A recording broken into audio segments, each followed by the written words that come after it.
ओम नमः सिद्धेभ्यः जय श्री ओम नमः सिद्धेभ्यः जय श्री ओम नमः सिद्धेभ्यः। मंगलम भगवान वीरो मंगलम गौतमो गणी मंगलम कुंद कुंदाद्यो जैन धर्मोस्तु मंगलम। सर्वमंगल मांगल्यम सर्व कल्याण कारकम प्रधानम सर्वधर्माणां जैनम जयतु शासनम जैनम जयतु शासनम जैनम जयतु शासनम।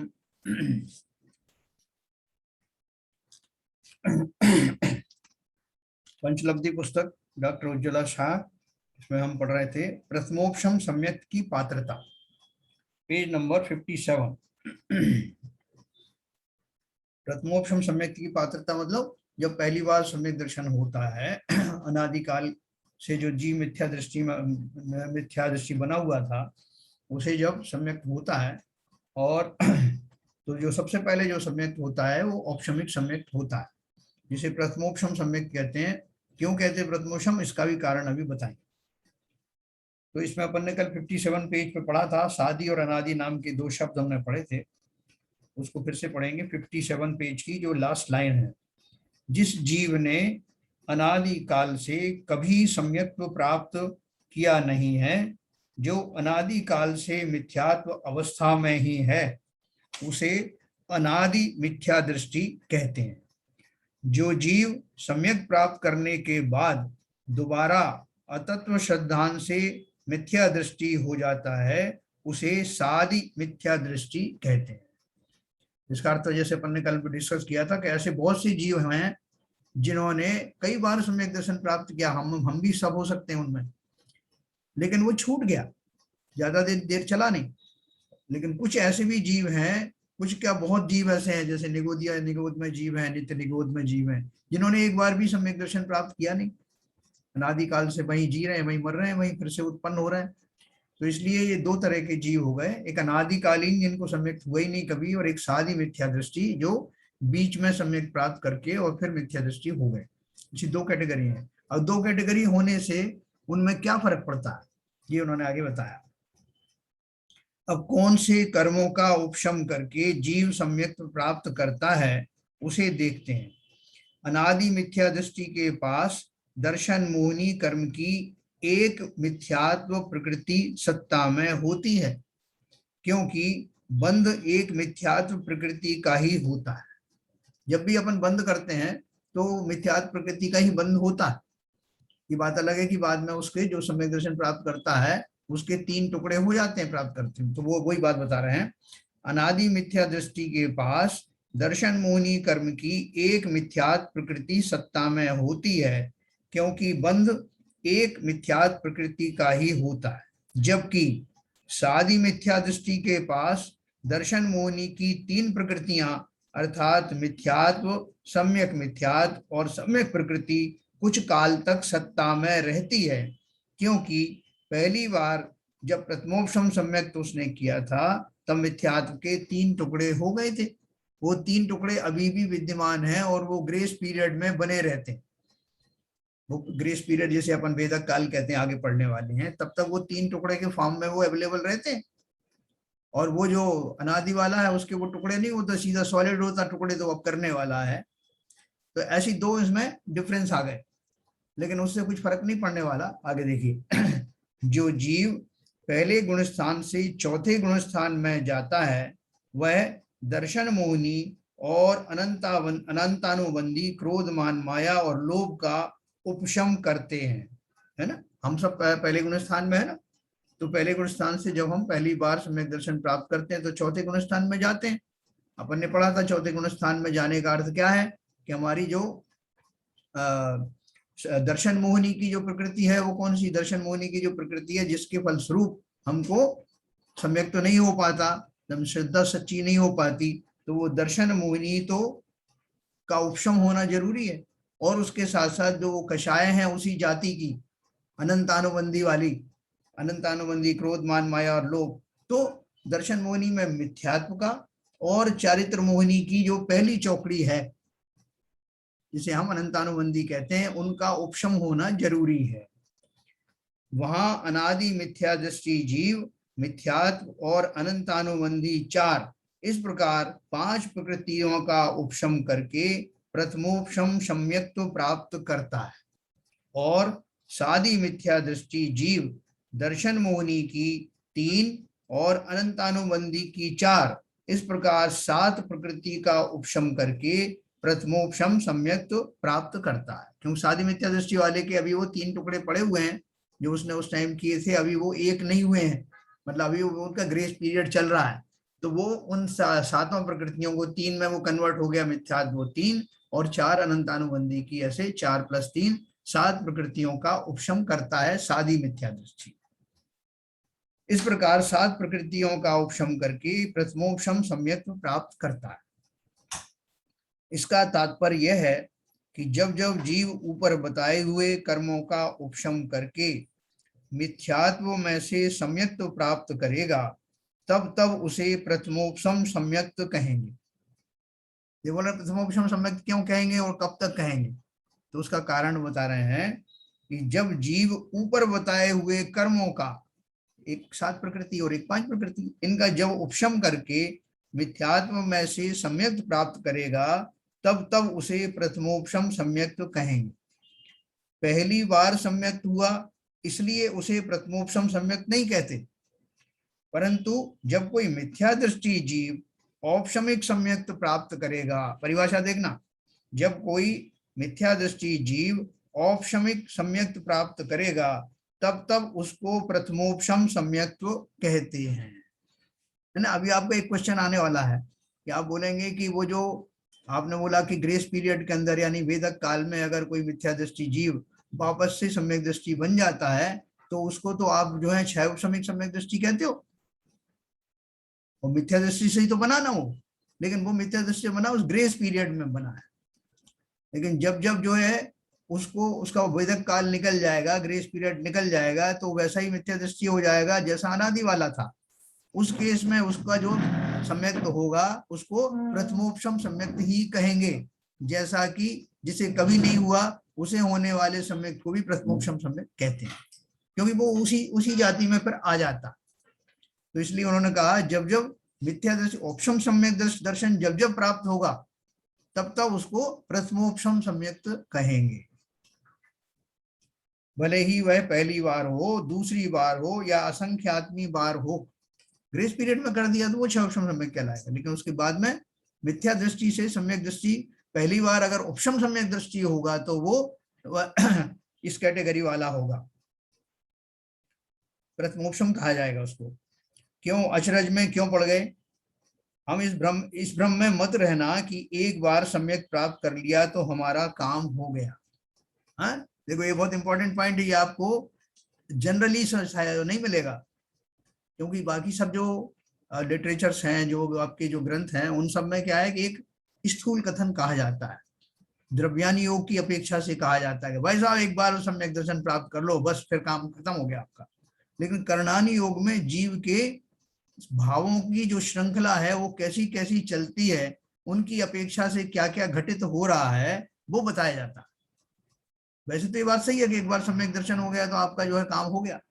क्यों हो गया कि अगर मिथ्या दृष्टि भी बीच में हो गए आप, तो अर्धपुद्गल परावर्तन काल तक ही मैक्सिमम आप मिथ्या दृष्टि रह सकते हो, उसके बाद अवश्य ही सम्यक दृष्टि हो करके और मोक्ष जाने वाले हो, पक्का है, लेकिन उसमें समय बहुत लगता है।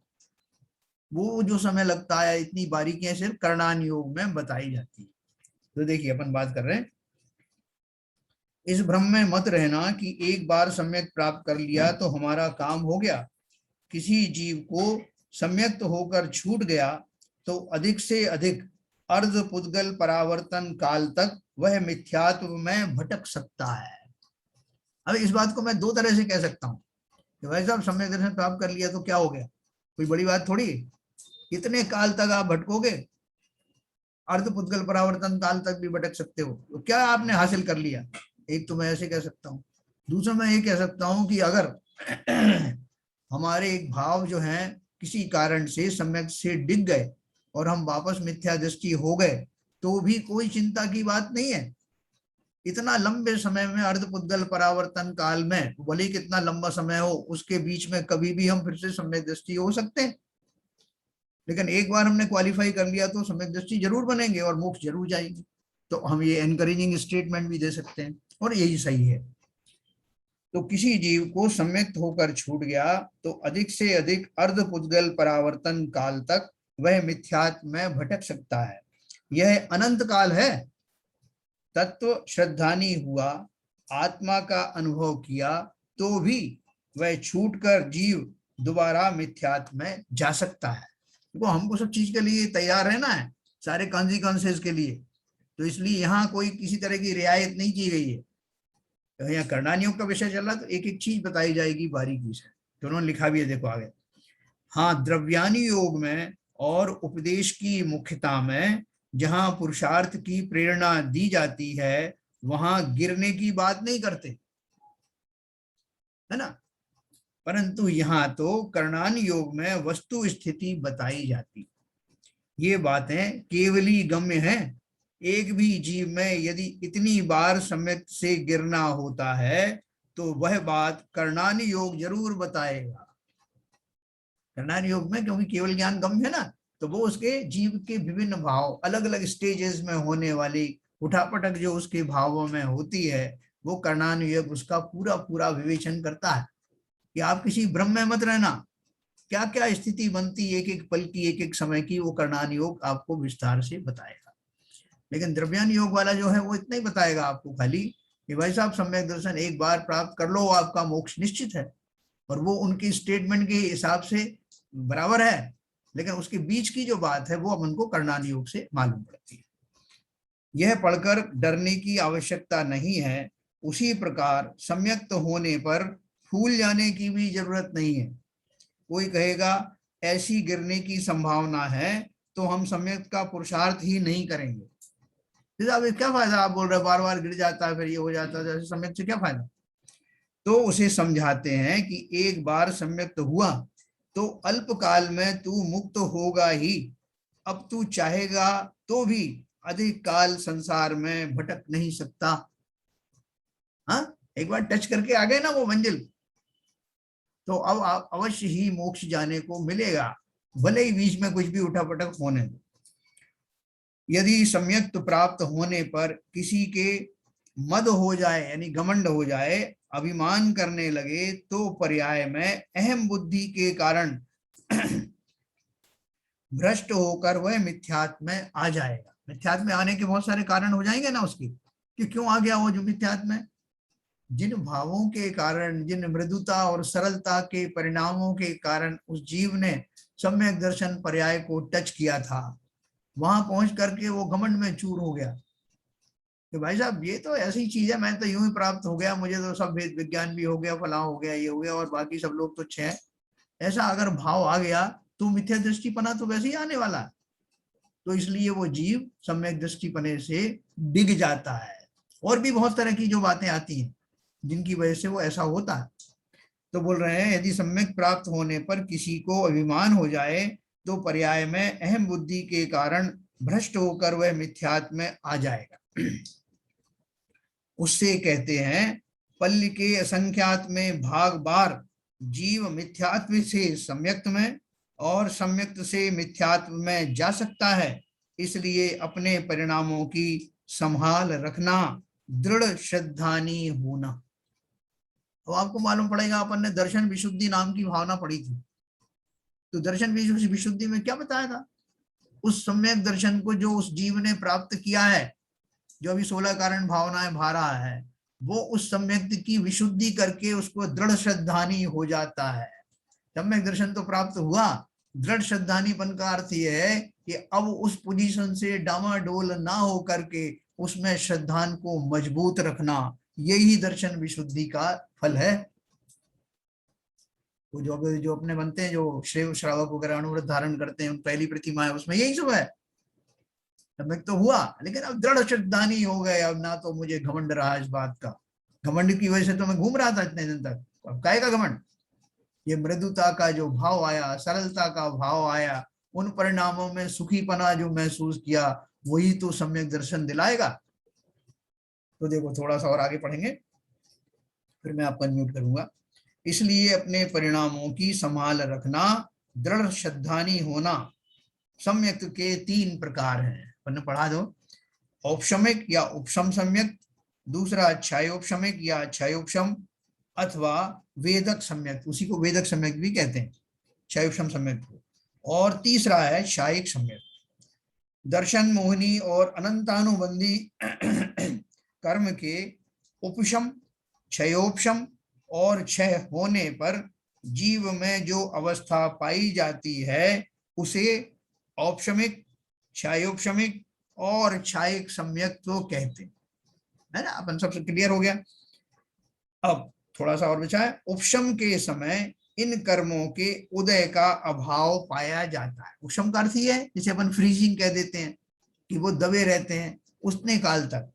उपशम के समय इन कर्मों के उदय का अभाव पाया जाता है। कौन से कर्मों का? मिथ्यात्व और अनंतानुबंधी। तो ऐसे 5 प्रकृतियां या 7 प्रकृतियां, उनका अभाव उदय में नहीं हुए, मतलब दबे हुए हैं। उपशम के समय इन कर्मों के उदय का अभाव पाया जाता है। कर्म सत्ता में तो पड़े रहते हैं परंतु अंतर मुहूर्त काल तक दबे रहते हैं, उदय में नहीं आते। अभी क्या चल रहा है हमारा? हर पल उदय में आ रहा है। हमारा सम्यक दृष्टि होने का सारा पुरुषार्थ जो है यूं ही चला जाता है, हो ही नहीं पाता पुरुषार्थ, क्योंकि हर पल तो वो मोहिनी आदि कर्म उदय में आ रहे हैं। लेकिन जब जीव उपशमिक सम्यक करने जा रहा है तो एक फैसिलिटी मिली हुई है गवर्नमेंट ऑफ यूनिवर्स की तरफ से। क्या है वो फैसिलिटी प्रकृति की? कि आप जब जीव सम्यक प्राप्त करने जा रहा है, उपशमिक सम्यक प्राप्त करने जा रहा है, तो उतने काल तक जब तक वो सम्यक दर्शन नहीं हो जाता तब तक वो उपशमित रहती हैं एक अंतर मुहूर्त तक, यानी वो फ्रीज रहती हैं, वो उदय में नहीं आती। क्षयोपशम सम्यक लिखा ना, परंतु अंतर मुहूर्त काल तक दबे रहते हैं, उदय में नहीं आते। क्षयोपशम सम्यक्त्व में मिथ्यात्व, सम्यक मिथ्यात्व और अनंतानुबंधी 4 इन छवों का उपशम रहता है। और उदय कौन सी प्रकृति का रहता है? तीसरी वाली का, सम्यक प्रकृति का उदय रहता है। वो 3 टुकड़े हुए थे ना, उनमें से जब क्षयोपशम सम्यक में क्या होता है कि ये 2 जो है मिथ्यात्व और सम्यक मिथ्यात्व 2 और अनंतानुबंधी ये उपशमित रहते हैं, और एक उदय में रहती है। वो कौन सी है? सम्यक प्रकृति का उदय रहता है, जिसके कारण जो सम्यक तो होता है वो बहुत प्योर तो नहीं होता। जैसे औपशमिक सम्यक तो एकदम शुद्ध होता है, निर्मल होता है, लेकिन ये जब एक प्रकृति उदय में आ जाती है तो सम्यक तो जाता तो नहीं है, लेकिन वैसा निर्मल भी नहीं रहता जैसा औपशमिक या क्षयिक सम्यक तो होता है ना। तो ये बोल रहे हैं कि ये हो गया आपका क्षय उपशम सम्यक में क्या होता है। उसके बाद छहों का उपशम, इन 4 इन छहों का उपशम रहता है और सम्यक प्रकृति का उदय रहता है, जो देशघाती प्रकृति होने के कारण सम्यक का घात नहीं करती। कोई सादी मिथ्या दृष्टि जीव पहले गुण स्थान में से क्षयोपशम सम्यक प्राप्त करके चौथे में जा सकता है। सादी मिथ्या दृष्टि जीव है, पहले गुण स्थान से क्षयोपशम सम्यक प्राप्त करके चौथे में जा सकता है, या कोई उपशम सम्यक पूर्वक क्षयोपशम सम्यक प्राप्त कर सकता है। क्षयिक सम्यक में इन कर्मों का सत्ता में से पूर्ण नाश पाया जाता है ना। ये यहाँ तक मैं पढ़ा है, इसको थोड़ा सा मैं आपको और ब्रीफ करके फिर आप कन्फ्यूज करूंगा। देखिए इन्होंने क्या बोला, कोई सादी मिथ्या दृष्टि जीव पहले गुण स्थान में से क्षयोपशम सम्यक प्राप्त करके चौथे में जा सकता है। तो मैंने पढ़ा ना अभी, ग्रेस पीरियड में वेदक काल में अगर वो मिथ्या दृष्टि बन गया है तो उतने काल में वापस से सम्यक दृष्टि हो जाएगा, और उस सम्यक दर्शन का नाम क्षयोपशमिक सम्यक होगा। एक तो ये बात इन्होंने कही। दूसरा लिखा है, या कोई उपशम सम्यक्त पूर्वक क्षयोपशम सम्यक्त प्राप्त कर सकता है। उपशम सम्यक पूर्वक अर्थात क्या है? औपशमिक सम्यक तो मुझे हो गया, एक अंतर्मूर्त के लिए हो गया। अब एक अंतर्मूर्त के बाद में मेरे पास 2 ऑप्शन रहते हैं, मतलब 2 दशाएं हो सकती हैं। कौन कौन सी हो सकती हैं? या तो मैं फिर से मिथ्या दृष्टि बन जाऊं, प्रथमोपशम सम्यक प्राप्त किया, उसके एक अंतर्मूर्त के बाद 2 स्थितियां खड़ी होती हैं, या तो मैं वापस मिथ्या दृष्टि पे चला जाऊं, या ये प्रकृति एक जो है जो आपकी सम्यक प्रकृति वो उदय हो जाती है, तो मैं क्षयोपशमिक सम्यक बन करके अब वो लंबे काल वाला सम्यक में बना रह सकता हूं, जिसकी मिनिमम लिमिट अंतर्मूर्त से लेकर के और 66 सागर तक की है। उतने सागर तक के बीच का सम्यक दर्शन मुझे पक्का हो गया, कंफर्म हो गया। रेंज बताइए अंतर्मूर्त से लेके 66 सागर तक, उस कितनी लंबी वो है अवधि है, उस बीच में मैं अपना काम कर लूंगा, सम्यक दर्शन तो मिल ही गया है। मुनि बन जाऊं, चरित्र आदि धारण करूं और अपना काम कर लूं। फिर कालांतर में समय क्षायिक सम्यक दृष्टि भी हो जाता है, वही क्षायोपशमिक सम्यक दृष्टि कालांतर में क्षायिक सम्यक दृष्टि बनता है। तो ये इसका पूरा मैकेनिज्म है। अब मैं आपको जो है वो करूंगा, म्यूट करूंगा, फिर आप अपने प्रश्न पूछिए।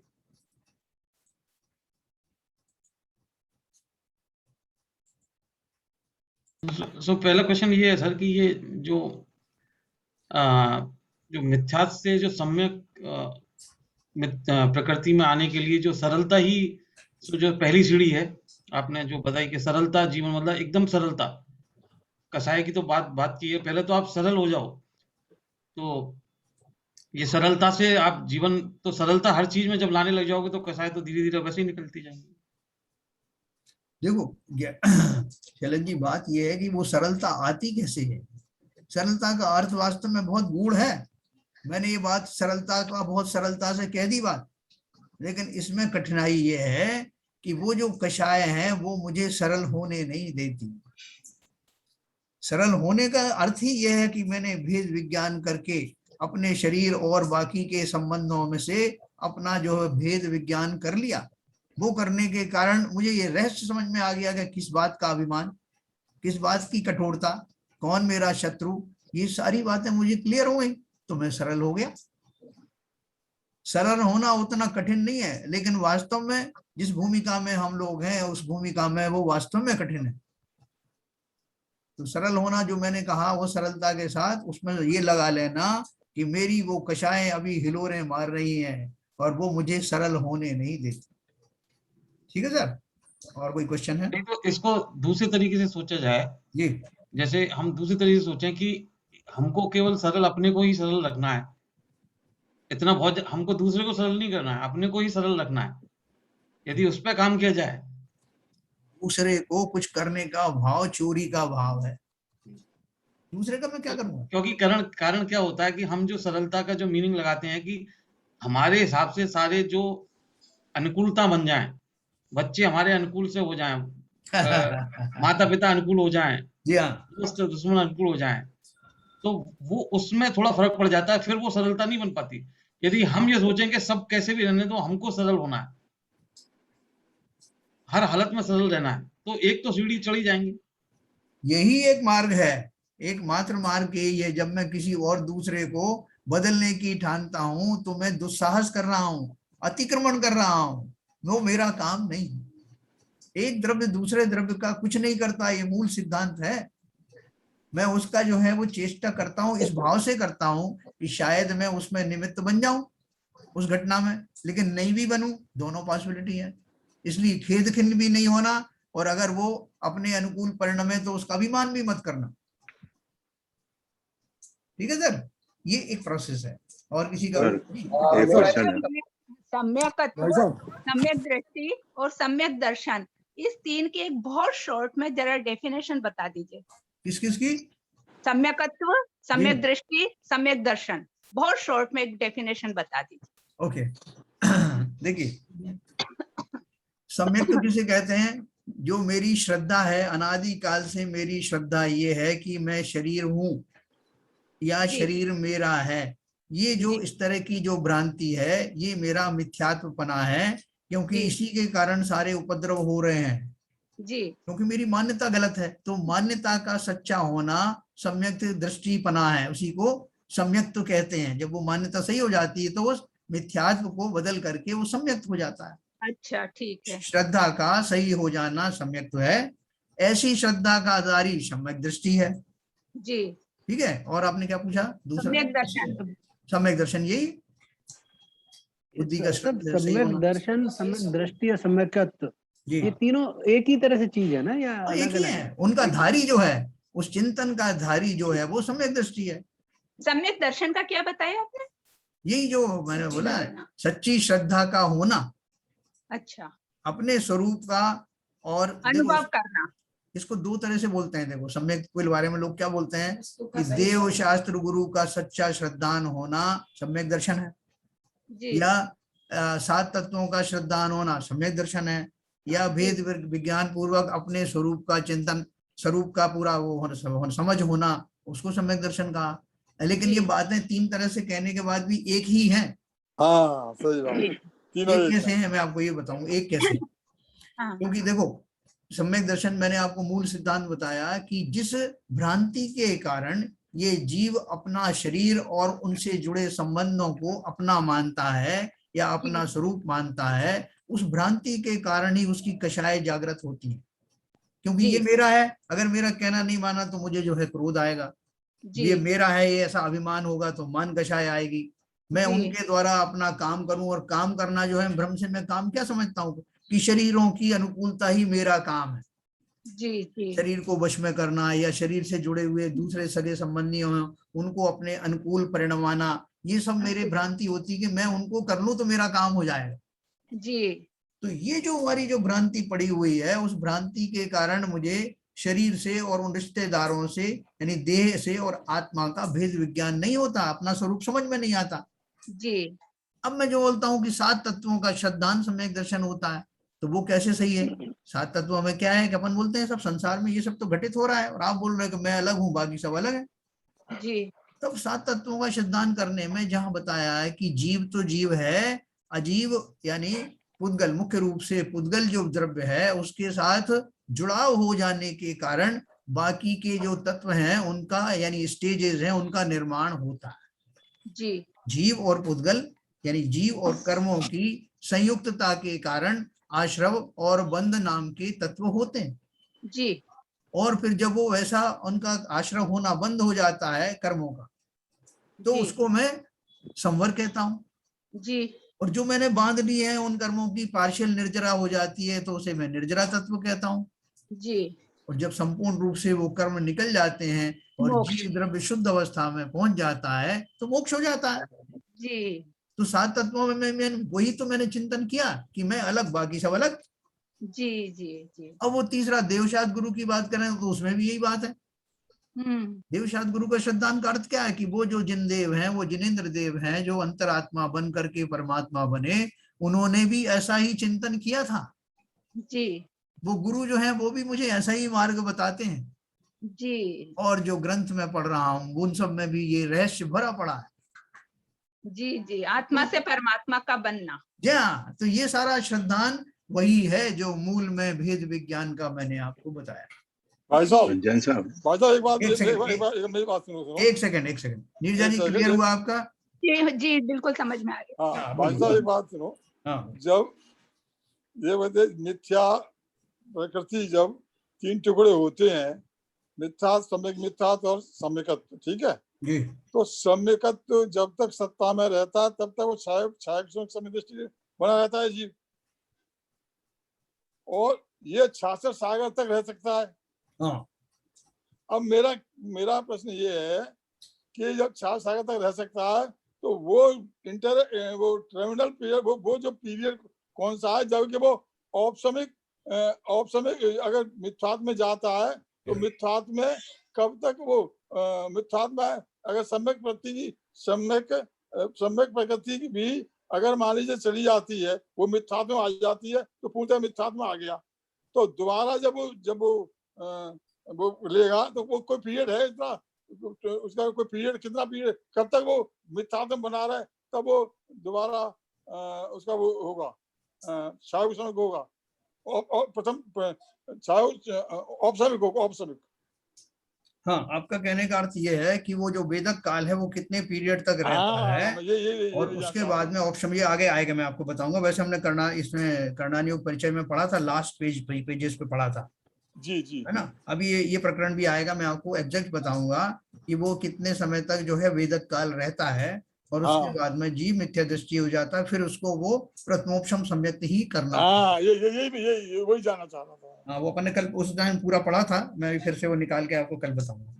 जैन साहब, जी एक प्रश्न छोटा था हाँ कि अभी आपने विवेचना में एक बात कही कि जो आदि जीव होते हैं, जैसे जो निगोदिया जीव निगोद में पड़े रहते हैं, हाँ जी हाँ जब उनको पहली बार सम्यक्त होगा तो प्रथम मतलब सम्यक्त होगा, जी तो मेरा प्रश्न ये है कि ऐसी कौन सी स्थिति है जिससे जीव और निगोदिया ही पड़े रहते हैं और बाहर नहीं निकलते?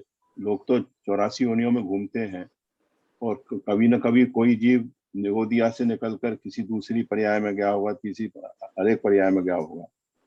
तो ऐसी कौन सी मतलब स्थिति है जिसकी वजह से वो निगोदिया जीव निगोदिया ही बने रहते हैं और कभी उनको मौका नहीं मिलता ये सम्यक्त प्राप्त करने का? देखिए ऐसा है कि ये तो अनादि अनंत जो है उनके जो कर्म इस जाति के होते हैं कि वो बाय एंड लार्ज मतलब बहुत दीर्घ काल तक जो है वो उनमें पड़े रहते हैं, वहीं जन्म होता रहता है, वहीं मरण होता रहता है। ये नित्य निगोदियों की बात है। और जो जीव किसी काल में वहां से निकल जाते हैं, किंचित जीव निकलते हैं, बताया था ना कि वो कितने समय में 6 महीने 8 समय में 608 में से एक निकलते 6 महीने 8 समय में वो उनमें से कोई जीव, उतने जीव निकलते हैं 608 जीव। वो कितना कम हुआ वो जो क्वांटिटी, अगर अनंत वाली जो जीव राशि है निगोदिया जीवों की, उसमें से 608 निकल जाना कितना थोड़ा सा है, सागर में बूंद के बराबर है। तो वो जीव जो है जब उनकी वो जो निगोदिया पर्याय का उपभोग करने का उनका काल समाप्त हो जाता है, जो उन्होंने अपना ही बांधा होगा कर्मों के हिसाब से, क्योंकि अनादिकाल से है ना, तो वो जब वो समाप्त हो जाता है उन जीवों का उनका नंबर आ जाता है, तो वो फिर इतर निगोद में चले जाते हैं। इतर निगोद जैसे आपने बताया कि कभी वो साधारण एक इंद्रिय जीव बन गए, जो दूसरे स्थावर जीवों में चले गए, 2 इंद्रिय 3 इंद्रिय बने और घूम करके फिर वापस निगोद में आ जाते हैं। तो ऐसे जीवों को इतर निगोदी कहते हैं। अब वो अपन को ये पूरे दोनों ही चक्र तोड़ना है। एक चक्र तो हमने अवश्य तोड़ दिया कि हम भी वही थे ना हेडक्वार्टर में, हम भी वो निगोदिया जीवों में थे, वो चक्र तो हमने तोड़ दिया। लेकिन अभी हमारा कभी भी हमारा फिर से वापस जा सकते हैं, वो अभी ऑप्शन खुला है, वो ऑप्शन बंद करना है, ब्लॉक करना है कि निगोद में ना जाऊं, नरक में ना जाऊं, त्रियंचों में ना जाऊं और ये सारी खोटी पर्यायों में ना जाऊं, इसकी व्यवस्था करना है। देखो मैं आपको एक बहुत छोटी सी बात बताऊं, ये जो व्यवस्था होती है हमको ऊपर ऊपर से, जैसे हम व्यवहार से पढ़ते हैं ना कि चरणानी योग के हमने कोई ग्रंथ पढ़े या प्रथमान योग के पढ़े, तो हमने उसमें एक लिखा है, एक बार बंदे जो कोई, शिखर जी लिखा है ना, एक बार बंदे जो कोई ताई नरक पशुगति नहीं हुई। हम बड़े खुश हो जाते हैं, तो हमने लगा लिया कि मैं कम से कम भाई साहब 108 वंदना जरूर करूंगा, मैं पूरा पक्का सेट हो जाए। एक बार 108 बार करेंगे, 108 बार करेंगे, तो अगर कहीं से कोई थोड़ा सा लीकेज भी हुआ तब भी वो 108 भी में पूरा हो जाएगा। अब वो कहने लगे कि भाई साहब ये बात तो जो है गलत है। तो कैसे गलत है? बोले रावण भी गया था वहां पर, शिखर जी, तो वो तो नरक में गया, आप तो बोल रहे एक बार बंदे जो कोई। तो उन्होंने बोला एक बार का अर्थ है कि भाव सहित बंदे जो कोई। बोले अरे जब रावण वहां गया, इतना प्रकांड पंडित था, तो भाव सहित तो गया होगा ना। बोले वो हाथी पकड़ने गया था, शिखर जी के जंगलों में हाथी पकड़ने के लिए गया था, इस भाव से नहीं गया था कि मुझे वंदना करना। कहने का अर्थ क्या है कि ये सारा जो व्यापार है वो भावों का व्यापार है। सम्यक दर्शन में जो जीव बने रहना चाहते हैं उन्हें इस बात की महिमा आना चाहिए कि कितने कितने संकटों से निकल करके उस पुरुषार्थ से करके मैं मध्य लोक में 7 राजू ऊपर आकर के मनुष्य पर्याय में सैनी पंचेंद्री बन के बैठा हुआ। हम भी भाई साहब वंदना करने जाते हैं तो पहले प्रोग्राम बना लेते हैं कि भगवान मेरे ये काम हो जाएगा, एक वंदना कर लूंगा, हाँ ये काम मेरा हो जाएगा तो वंदना। तो बस ऐसे ही जैसे वो गया था हाथी ढूंढने के लिए, हम अपनी कामना लेके जाते हैं, हाँ ये वंदना कर लूंगा तो मेरा ये काम हो जाएगा। बराबर है दोनों। वो हाथी पकड़ने गया था, हम सोचते हैं हमारे हाथ में कुछ ना कुछ आता रहे। क्या बात है, सही बात है। प्रश्न है सर। हाँ सर, भाव शुद्ध है तो कहीं जाने की जरूरत ही नहीं सर एक्चुअली। हाँ आरपी जन साहब, मेरा ये प्रश्न है कि आपने कहा था कि जो औपशमिक सम्यक्त होता है उसके बाद एक अंतर बहुत तक जो है अगर जीव उसमें नहीं रुक पाया, किसी तरह से क्षयोपशम नहीं हो पाया, तो फिर से वेदक काल के बाद एक औपशमिक सम्यक्त प्रथम सम्यक्त जैसा ही होता है। जी जी जी। तो प्रश्न ये है कि पहले सम्यक्त के समय पे उसको मिथ्यात्व के 3 टुकड़े हुए, जी हाँ, इनको आपने सम्यक मिथ्यात्व, मिथ्यात्व प्रकृति और मिश्र प्रकृति कहा। क्या फिर वो दोबारा से एक हो जाते हैं एक अंतर मुहूर्त के बाद, फिर मिथ्यात्व ही रह जाता है खाली? यस यस यस, वेदक काल समाप्त होने के बाद में एक मिथ्यात्व ही रह जाता है, हाँ उसकी तीनों तीनों टुकड़े फिर से जुड़ जाते हैं। हम उसे वो सत्ता जब तक सत्ता में रहता है, सम्यक जब तक सत्ता में रहता है तभी तक ही साहब रहता है। सत्ता से जहाँ खत्म हुआ वो मिथ्यात्व में गया तो पूरा जीव मिथ्यात्व में चला जाता है। चलिए और कोई क्या क्वेश्चन? भाई साहब एक प्रश्न है, आपने बताया था एक पर्याय से दूसरे पर्याय में जब जाते हैं तो उसी पर्याय में बांधा जाता है नेक्स्ट पर्याय का। कैसा? तो एक पर्याय में जैसे हैं, अब नेक्स्ट पर्याय में जाने के लिए उसका बंध प्रेजेंट पर्याय में बंधता है।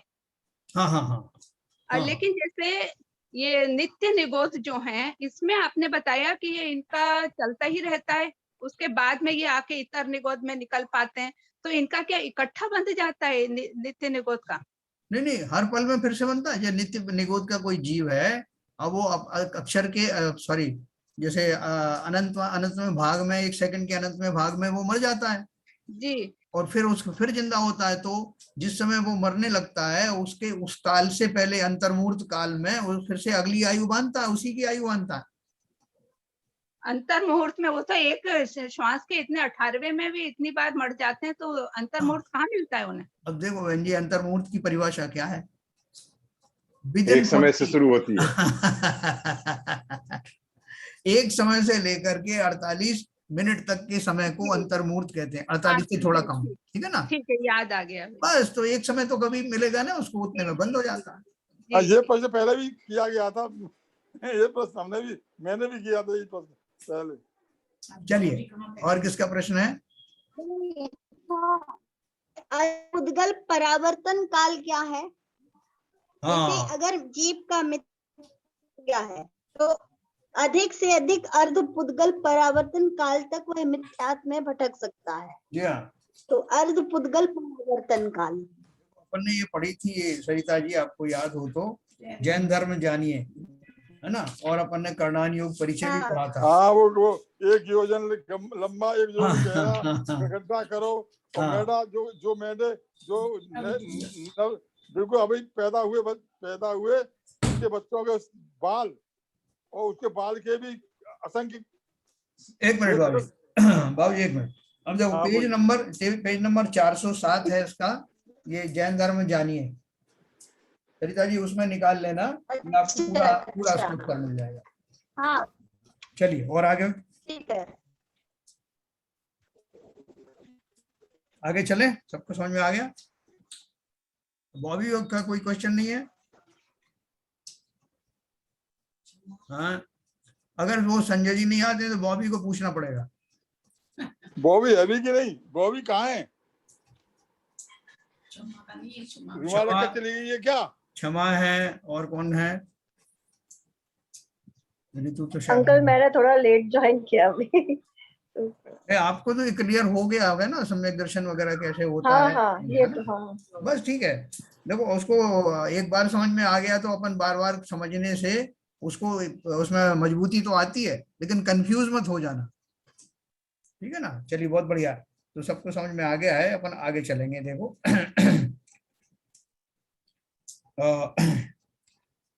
ये हमने पेज पढ़ लिया पूरा 59 पेज। उसके बाद 60 पेज पे देखिए, औपशमिक सम्यक, तो औपशमिक या उपशम सम्यक के दो प्रकार हैं। मैं भी आपको म्यूट नहीं कर रहा हूं, तो अभी जिसको प्रश्न हो वो अपने पूछना, और पूरा पढ़ने के बाद में मैं बोलूंगा तब आप पूछिए। औपशमिक या उपशम सम्यक के दो प्रकार हैं, प्रथमोपशम सम्यक और द्वितीयोपशम सम्यक। देखो एक शब्द और नया आया जो अपन ने पहले नहीं पढ़ा कर्णान योग परिचय में, क्योंकि कोई भ्रमित ना हो जाए जी, ये हमारी अगली क्लास है ना, जैसे कोई पहली क्लास से दूसरी में जाता है, तीसरी में जाता है, तो थोड़ा हमारा और प्रोग्रेसिव उसमें जो है वो उन्नति हो रही है। तो हमने दो तरह का सम्यक अभी प्रथमोपशम सम्यक पढ़ा था, तो द्वितीयोपशम सम्यक तो होता है, इसलिए प्रथमोपशम सम्यक तो आपको क्वालिफाई कर दिया पहले। आपको क्वेश्चन आना चाहिए कि प्रथमोपशम सम्यक कह रहे हो, इसका मतलब द्वितीयोपशम भी होता है क्या? बिल्कुल होता है। तो वो क्या होता है? पहली बार हुआ वह प्रथमोपशम और दूसरी बार हुआ वह द्वितीयोपशम, ऐसा इसका अर्थ नहीं है। प्रथमोपशम की बात तो हमने देखी थी, द्वितीयोपशम सम्यक्त किसे और कब होता है उसे अब देखते हैं। जब छठवें सातवें गुणस्थान वाले मुनिराज जो क्षयोपशम सम्यक्त के धारी हैं और जो उपशम श्रेणी चढ़ने के अर्थात 8वें 9वें 10वें 11वें गुणस्थान में आरोहण करने के सन्मुख होते हैं, तब वे 7वें गुणस्थान में क्षयोपशम सम्यक्त में से दोबारा उन कर्मों का उपशम करके उपशम सम्यक्त प्राप्त करते हैं। उसे द्वितीयोपशम सम्यक्त्व कहते हैं। तो क्या बताया उन्होंने, जैसे ये कसारा घाट चढ़ते हैं ना, अपना ऊपर जाते हैं, यहाँ मुंबई से आप नासिक की तरफ जाते हुए कसारा घाट आता, तो वो जो चढ़ाई ज्यादा होने के कारण डबल इंजन लगता है, जिससे कि वो ऊपर चढ़ाई हो जाए उसकी। इसी तरह से अब जो जीव ने क्षयोपशम सम्यक्त प्राप्त कर लिया है, क्षयोपशम वाला, मैंने आपको पहले बताया था कि क्षयोपशम सम्यक्त में कहने के लिए तो सम्यक दर्शन रहता है, लेकिन एक सम्यक प्रकृति का उदय रहने के कारण वो सम्यक्त वैसा निर्मल या शक्तिशाली नहीं रहता जैसा कि औपशमिक सम्यक्त या क्षायिक सम्यक्त रहता है।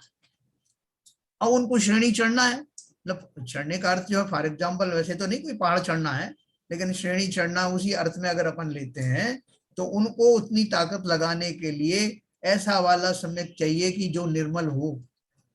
किसको चाहिए? जो क्षय उपशमिक सम्यक्त है, 7वें गुण स्थान तक आ गया है, मुनिराज हैं, अब जाना ऊपर है, क्या करना है? उस सम्यक्त को और ज्यादा निर्मल करने के लिए औपशमिक सम्यक्त का सहारा लेते हैं और फिर से उसी प्रक्रिया के द्वारा 3 करण आदि के द्वारा जो अपन पढ़ने वाले हैं, वो फिर से प्रथमोपशम सम्यक्त प्राप्त करते हैं। लेकिन सम्यक दृष्टि वो पहले है ही, इसलिए इस सम्यक दर्शन को द्वितीयोपशम सम्यक्त कहते हैं। पहले तो उपशम सम्यक्त से वो आए थे और अभी क्षयोपशमिक सम्यक्त में हैं, और अब एक बार उन्होंने फिर से जो है औपशमिक सम्यक्त की प्रक्रिया पूरी करके वो 3 करण के द्वारा और फिर से उपशम सम्यक्त भी धारण कर लिया। तो इस प्रकार से प्राप्त किए हुए औपशमिक सम्यक्त को द्वितीयोपशम सम्यक्त कहते हैं। ये सबको क्लियर हुआ होगा? साहब दोबारा जरा इसको क्लियर करिए।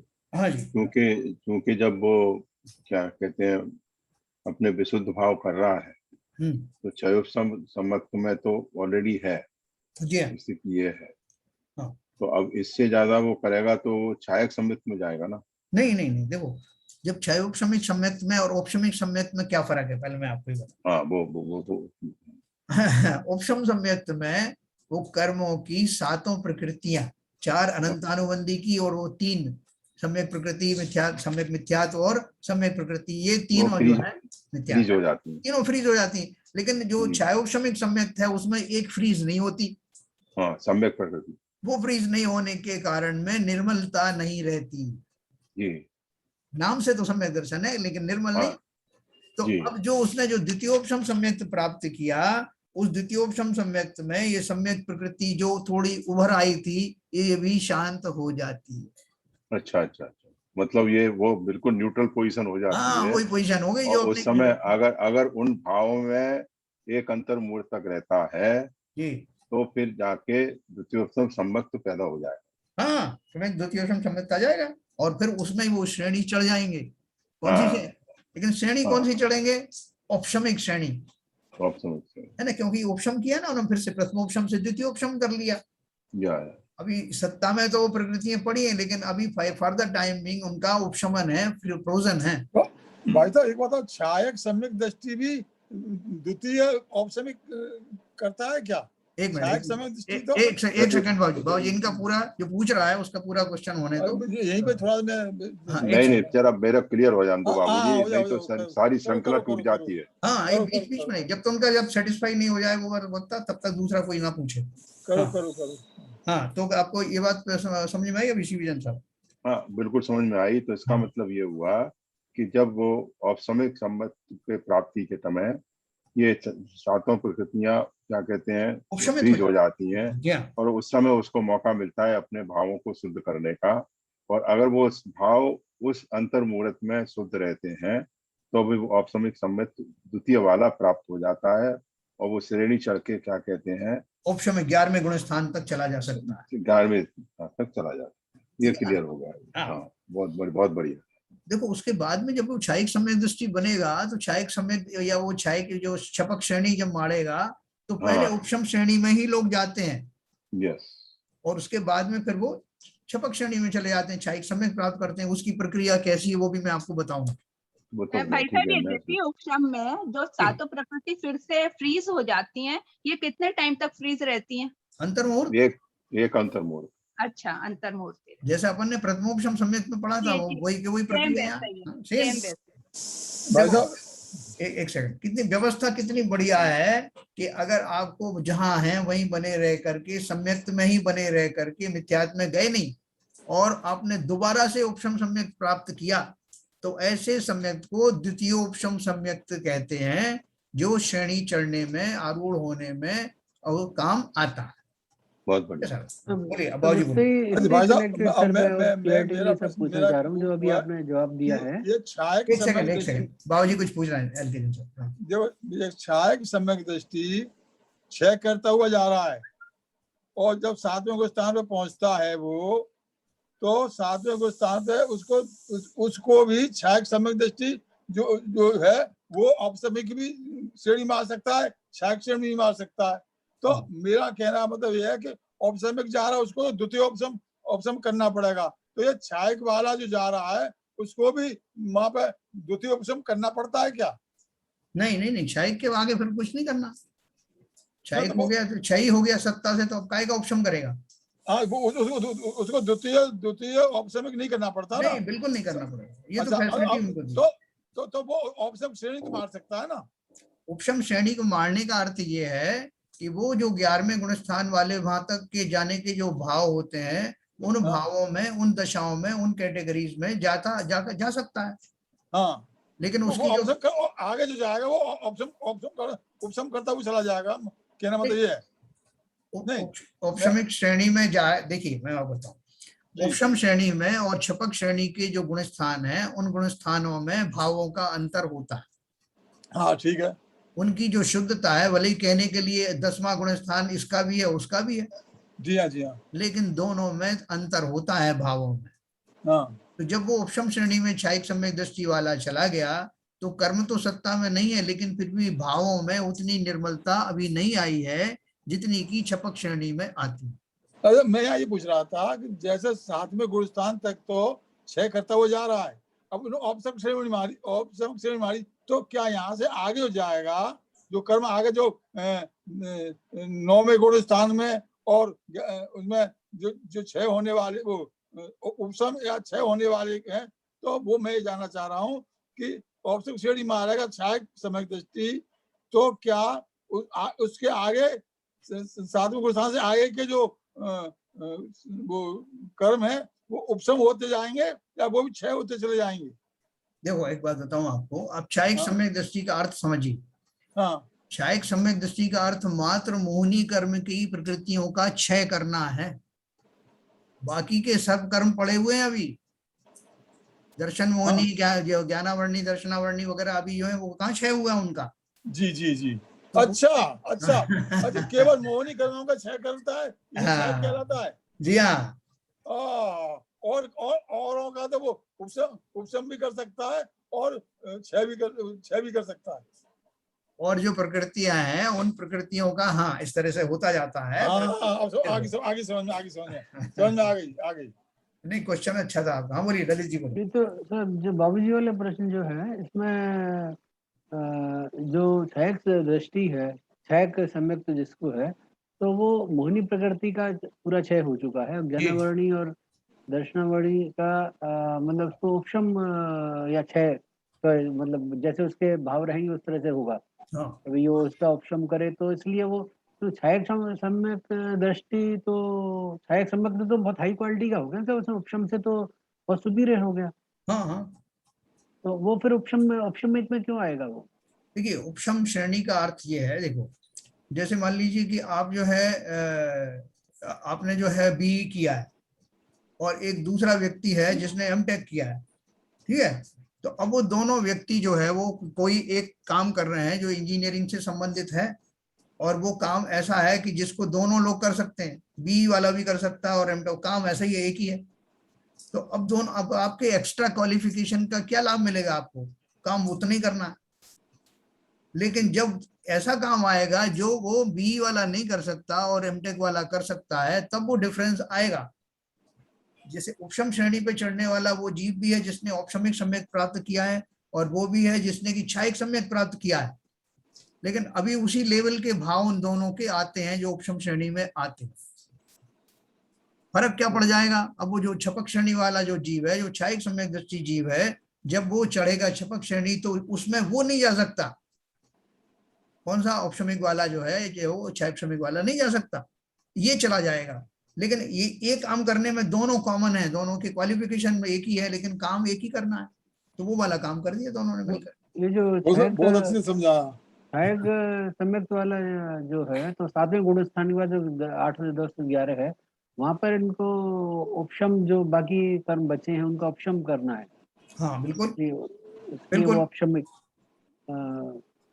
इसका मतलब ये भाई, तो ये होगा इसका मतलब जिसकी क्वालिफिकेशन, जी मिनिमम क्वालिफिकेशन बीटेक है, उसमें एमटेक वाला तो काम कर सकता है, लेकिन जिसकी एमटेक क्वालिफिकेशन है वो बीटेक वाला नहीं जा सकता। हाँ अंकल, इसमें मतलब टाइम का भी रहेगा क्या? मतलब उपशम वाले को थोड़ा ज्यादा टाइम लगेगा और क्षायिक वाले को थोड़ा कम टाइम लगेगा?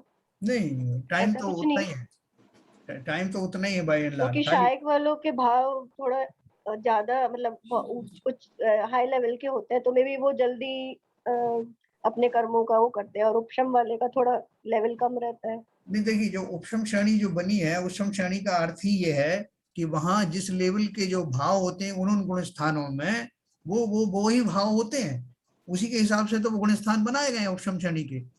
तो जैसे मैंने अभी एग्जांपल दिया कि वो एमटेक वाले को वही काम करना है, तो वो उसमें एक्स्ट्रा अपनी आर्ट नहीं लगाएगा, वो वही काम करना है। एक असेंबली करना है, मान लीजिए एक घड़ी की असेंबली करना है, तो वो जो बी वाला है वो भी उतना ही एफर्ट लगाएगा, एमटेक वाला भी लगाएगा।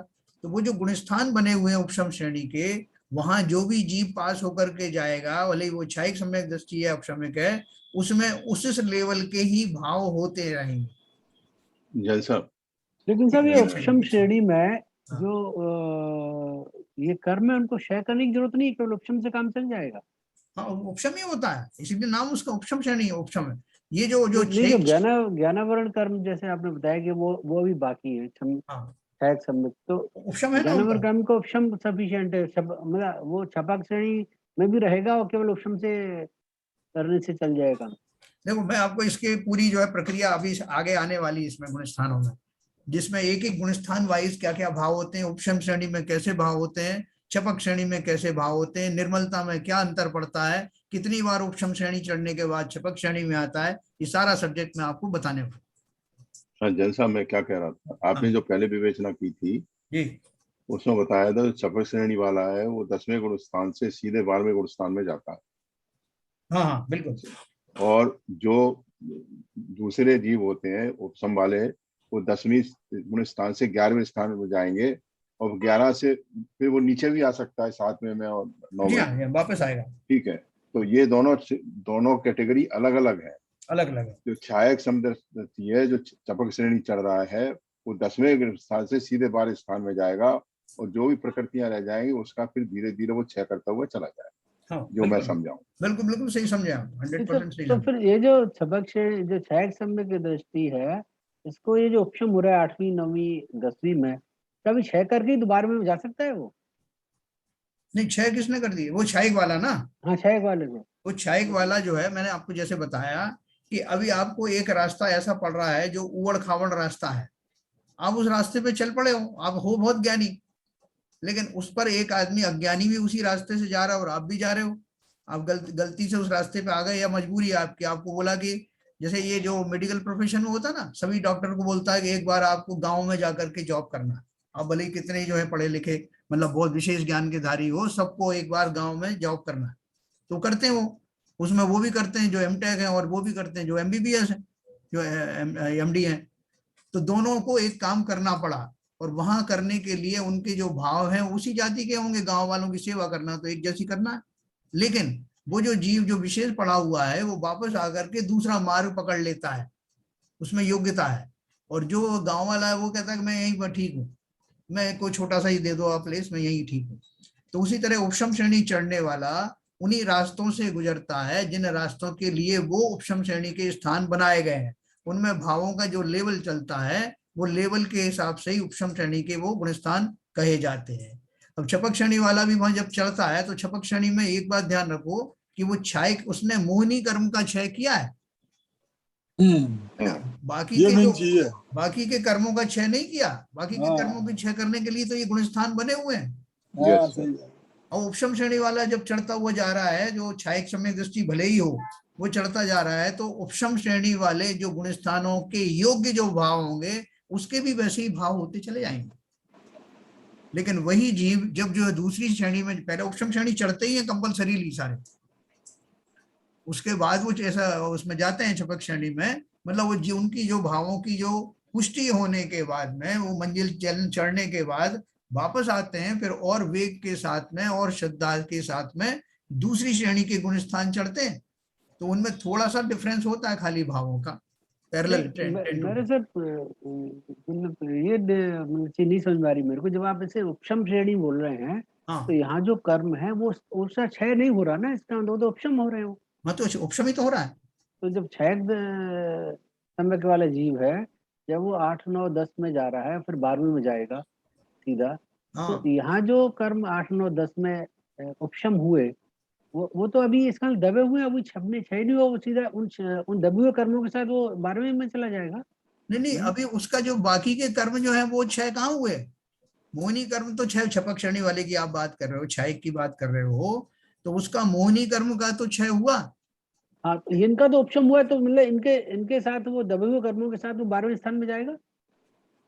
नहीं, 12वें मैंने आपको बताया कि अभी उसकी जो कर्म और दूसरे कर्म प्रकृति में पड़े ना, दर्शनावर्णी, ज्ञानावर्णी, सत्ता में पड़े हुए हैं। हाँ, वही तो उपशम श्रेणी में है ना सर। इन्हीं कर्मों को तो आप उपशम श्रेणी में बता रहे हैं ना। हाँ, तो फिर उनका क्षय कहाँ हुआ? तो उनका क्षय किए बगैर वो 12वें स्थान में चला जाएगा। कैसे चला जाएगा? 12वां गुण स्थान तो फिर वो कहाँ जाएगा सर? वो सम्यक दृष्टि जीव है जो कि छपक श्रेणी वाला है जीव। हाँ। तो 8, 9, 10 उसने क्रॉस किए, जो कि जहाँ उपशम हो रहा है केवल। क्या? तो 10वें स्थान पर अभी उसके ये कर्म जो है उपशमित हैं, क्षय नहीं हुए हैं। हाँ। तो अभी 10वें स्थान पे आने के बाद वो कहाँ कैसे जाएगा? 12वें पे 11 में जाएगा, 11 में जाएगा और फिर 11 में जाएगा। वापस आएगा। 11 में वो छपक श्रेणी वाला जीव है ना, 11 में क्यों जाएगा? इसलिए जाएगा कि बाकी के जो कर्म हैं जो 10वीं से ऊपर जो ले जाते हैं, वो 10वीं से ऊपर वाला जो गुण स्थान वो क्षय होकर के ही होता है। तो इसका मतलब ये हुआ कि जो छपक श्रेणी वाला जीव है, वो ये जो उपशम श्रेणी आप जैसे कह रहे हैं, वहां पर वो इन कर्मों को क्षय करते हुए आगे बढ़ रहा है। हाँ, छपक श्रेणी वाला तो यही तो है, वो छपक श्रेणी का श्रेणी वाला फर्क है। जीव 8, 9, 10, 11 में उपशम श्रेणी, हालांकि बोल रहे हैं हम इसको, पर वो इन कर्मों को क्षय करके आगे बढ़ रहा है। नहीं, एक उपशम श्रेणी में तो उपशम ही होगा। तो फिर इनका क्षय कब होगा? वो क्षय श्रेणी मार रहा है भाई, सब जो क्षय श्रेणी मार रहा है। बाबूजी तो जा रहा है, प्लीज, सबको क्षय करते हुए जा रहा है। एक मिनट बाबूजी, एक अपन एड्रेस एक तरह से करो तो वो कंफ्यूजन नहीं होगा। एक मिनट, देखो, जो उपशम श्रेणी वाला है वो 11वें गुण स्थान तक गया, भले ही वो छपक क्षायिक ज्ञानी क्षायिक सम्यक दृष्टि है, 11वें तक जाके वापस आएगा श्रेणी से उतर करके, और 6वें गुण स्थान तक आ सकता है। 6वें गुण स्थान तक वापस आ सकता है, और वहां से फिर जो है वापस से फिर श्रेणी छपक श्रेणी चढ़ करके और कर्मों का जो क्षय करता हुआ जाएगा। रामचंद्र जी का एग्जाम्पल है ना, वो मतलब जीवन ये भर हुआ ना क्षय सर, ये जो सम उपशम श्रेणी जिसे हम कह रहे हैं उसमें क्षय भी साथ में है। अदरवाइज वो छपक श्रेणी वाला भी उसको वापस आना पड़ेगा, अगर उसने क्षय नहीं किया तो इनको वापस आएगा ना। उपशम श्रेणी से मैं, यही तो मैंने आपको कहा, उपशम श्रेणी के बाद फिर वापस आएगा वो, और फिर छपक श्रेणी चढ़ेगा। वापस आके फिर कैसे छपक श्रेणी चढ़ेगा? फिर ये उपशम श्रेणी पे जाएगा। 8, 9, 10, 11, 12, 8, 9, 10, 11। वो उपशम श्रेणी वाले नहीं होंगे, वो होंगे तो गुण स्थान वही, लेकिन अब उनमें तो नाश, मतलब 2 श्रेणी हो गई, उपशम श्रेणी और छपक श्रेणी। उपशम श्रेणी और दूसरा क्षय श्रेणी। हाँ तो है ना, तो वही तो बताया। 8, 9, 10 की श्रेणी है जिसमें क्षय हो कर रहा है, साहब इनको एक भ्रम हो रहा है।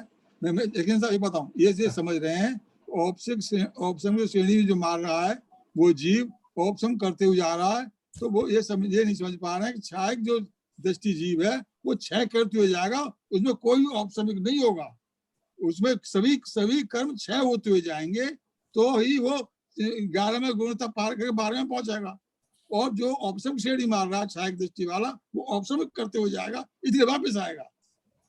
अभी मैं समझ आपको आया इसकी चर्चा आपको कल श्रेणियों के बारे में विस्तार से करूंगा। जी ठीक है, दोनों कंफ्यूजन मुझे भी है यहाँ पे, जैसे विवेचना हो रही है उससे मुझे ऐसा लग रहा है उपशम मतलब फ्रीज हो रहे हैं और क्षय मतलब क्षय हो रहे हैं, निर्जरा हो रही है, तो उसकी वैल्यू ज्यादा होनी चाहिए और यहाँ उपशम की वैल्यू ज्यादा हो रही है, ऐसा मुझे लग रहा है। नहीं, तो वैल्यू ऐसा क्यों हो रहा है? वैल्यू तो उसी की ज्यादा है, छायक की ज्यादा है, वही मोक्ष जाता है छायक वाला। ललित जी को क्लियर हुआ क्या?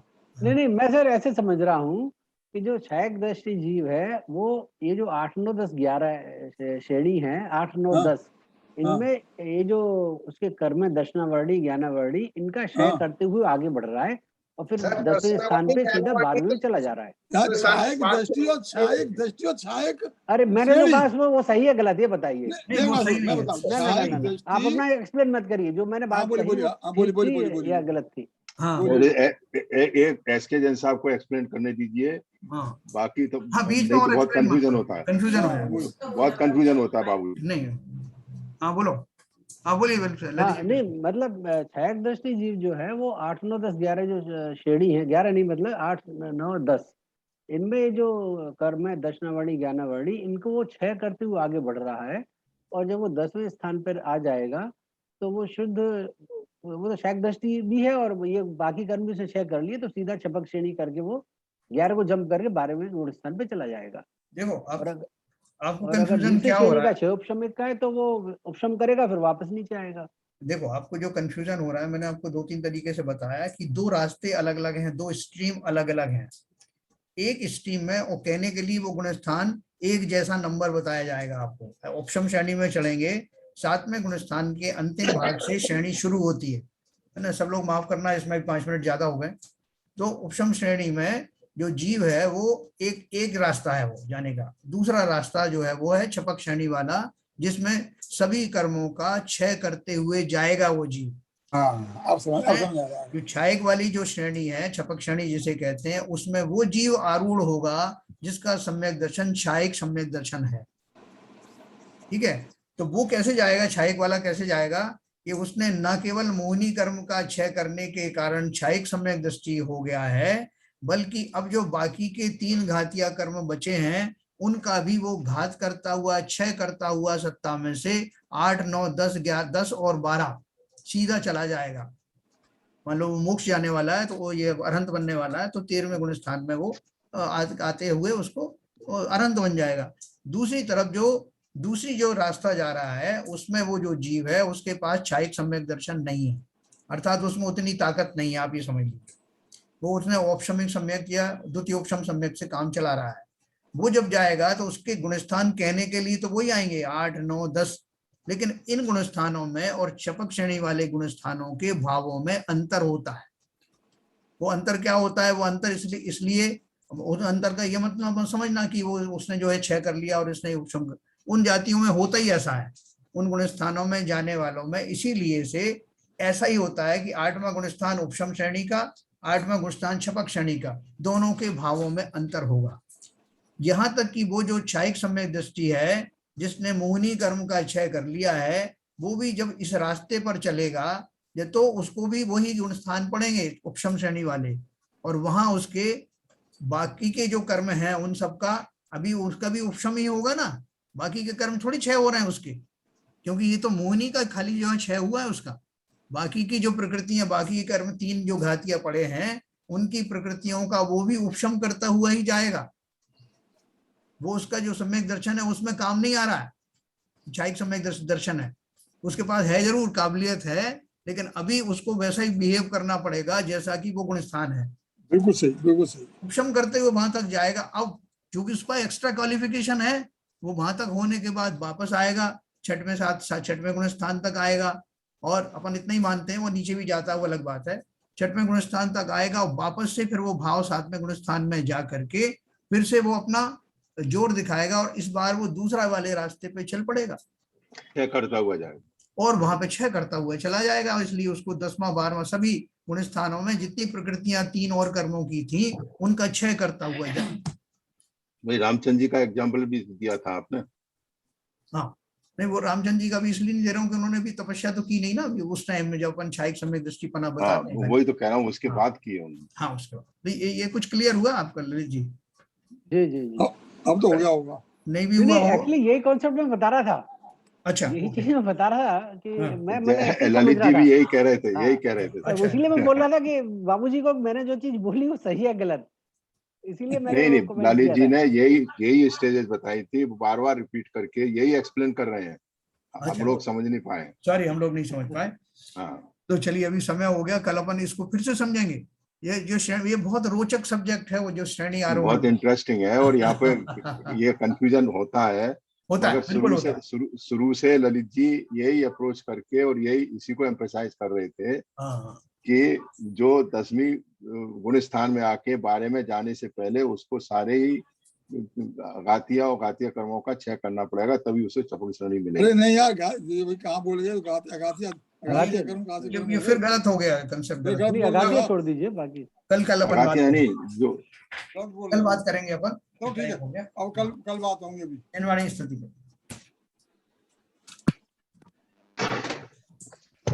एक मिनट।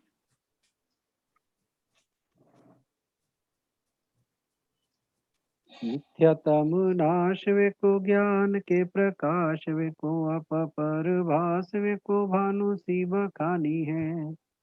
छहो द्रव्य जान वे को बंध विधि भान वे को स्वपर पिछान वे को परम प्रमाणी है।